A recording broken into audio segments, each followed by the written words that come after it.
नमस्कार दर्शक बंधु सोनासुआ को आपण मानक स्वागत। आज मु आपण मानक संगे बिना जंतारे गुड़ आरिसा किपरि होउची तार रेसिपी शेयर करिवि। एथर चलंतु तैयारी स्टार्ट करिबा।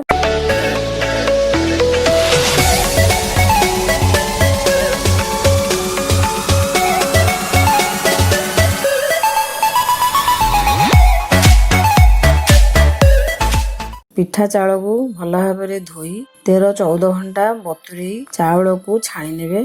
भल भाव चाउल रु पानी निगिरी गले तापर गोटे कॉटन कपड़ा रे फैन तले 10-15 मिनिट चाउल को खेलई सुखे नेबे। कपड़ा रे पानी भल भाव सोक करनेबो। एहीपरि चाउलर ऊपर पानी भल भाव सुखी जाइथिबो किंतु चाउलर भितरे ओदळिया थिबा अवस्था रे ग्राइंडिंग कर दे भल भाव चलाई चाउल रु खदड़िया अंश तक बाहर करनेबा।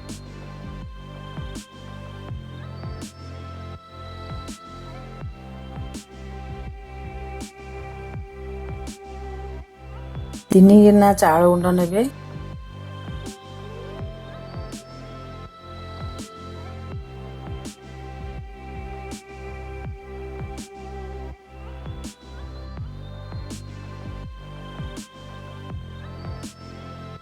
एठी 2 गिना चाउल गुंड रे गोटे गिना गुड़ नेबे। गुड़ को भल भाव गुंड कर नेबे। गोटे बड़ चामच गुआ घिओ, गोटे बड़ चामच पान मधुरी, गोटे छोट चामच गुजराती गुंड पकाइछि। यहा को भल भाव हाथ रे चकड़ी देई घंटे की 2 घंटा पर्यंत घोड़ाई रखि देबा। गुजराती गुंड जदि एबे न पकेबे छाणिला बेले पकेले मध्ये चलिबो।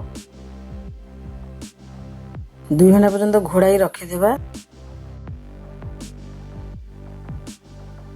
किछि समय घोड़ाई रखि देले गुड़ देखिबे टिके पानी बाहर की चूना टिके उदाड़िया भलिया हे जाइथिबो। तापरे आ गोटे गिना चाउल गुंड से अल्प अल्प पकाई भल भाव चकड़ी दे पुणी 13-14 घंटा घोड़ाई रखिदेवे।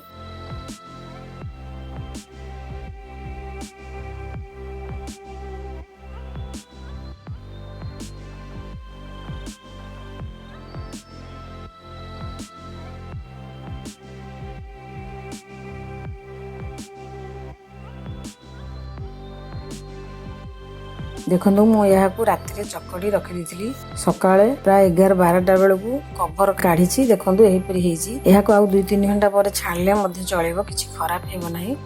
बर्तमान पुणी यह भल भाव चकड़ी देवा तापर पिठा छाणिबा।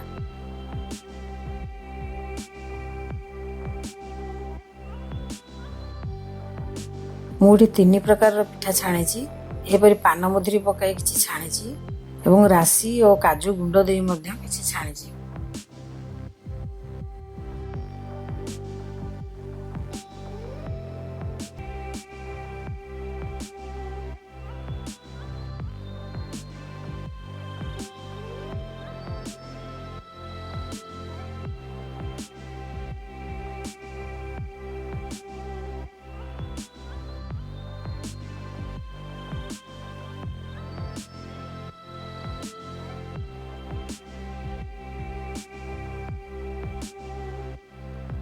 भल भाव चकड़ी देगी गुआ घी हाथ रे लगाई काजू और राशि अलग अलग पकाई चकड़ी एहीपरी गढ़ी घी रे किंबा रिफाइन तेल रे लो रु मीडियम फ्लेम रे रखी छाणीबे।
यह खाइबा को बहुत क्रिस्पी लगी थाए।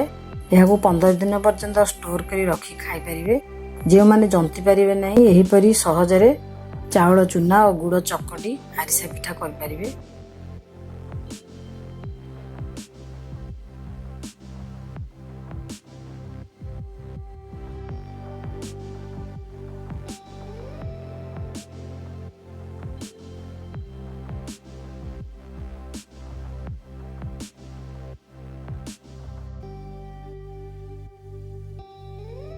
ମୋର ଏହିପରି ଗୁଡ଼ ଆରିସା ପିଠା କରିବାର ପ୍ରୋସେସ୍ ଯଦି ଆପଣମାନଙ୍କୁ ଭଲ ଲାଗିଥାଏ ତେବେ ମୋର ଭିଡ଼ିଓକୁ ଲାଇକ୍ ସେୟାର ଓ କମେଣ୍ଟ କରି ନେବେ।